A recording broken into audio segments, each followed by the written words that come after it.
नमस्कार, मी Rajani. Frontline news Maharashtra या राष्ट्रीय यूट्यूब पोर्टल चॅनेलमध्ये आपले सहर्ष स्वागत करत आहे.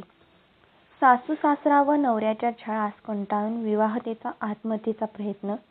सासू-सासरा आणि नवरा यांच्या नेहमी होत असलेल्या छळाला कंटाळून राधानगरी तालुक्यातील कुंभारवाडी येथील विवाहित महिलेने आज सकाळी आपल्या शेतातील राहत्या घरी थिमेट सेवन करून आत्महत्येचा प्रयत्न केला.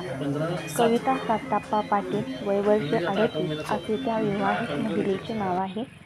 कविता हिचे माहेर राधानगरी तालुक्यातील ठिकपुर्ली असून 19 वर्षापूर्वी तिचा विवाह कुंभारवाडी येथील साताप्पा पांडुरंग पाटील यांच्याशी झाला होता.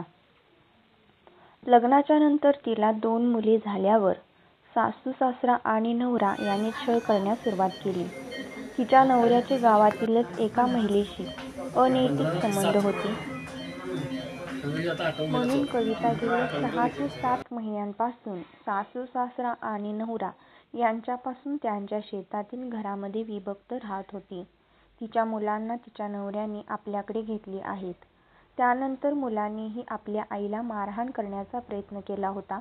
म्हणून कविताने आज सकाळी 10:30 वाजण्याच्या सुमारास थिमेट खाऊन आत्महत्येचा प्रयत्न केला.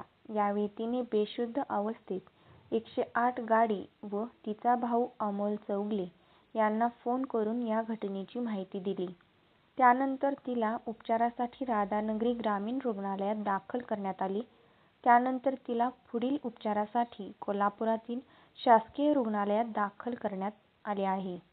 या घटनेची नोंद राधानगरी पोलिसात झाली नाही. अशाच रोज नवनवीन बातम्या पाहण्यासाठी आजच आमच्या फ्रंटलाईन न्यूज महाराष्ट्र या राष्ट्रीय यूट्यूब पोर्टल चॅनेलला लाईक करा, शेअर करा, सबस्क्राईब करायला विसरू नका.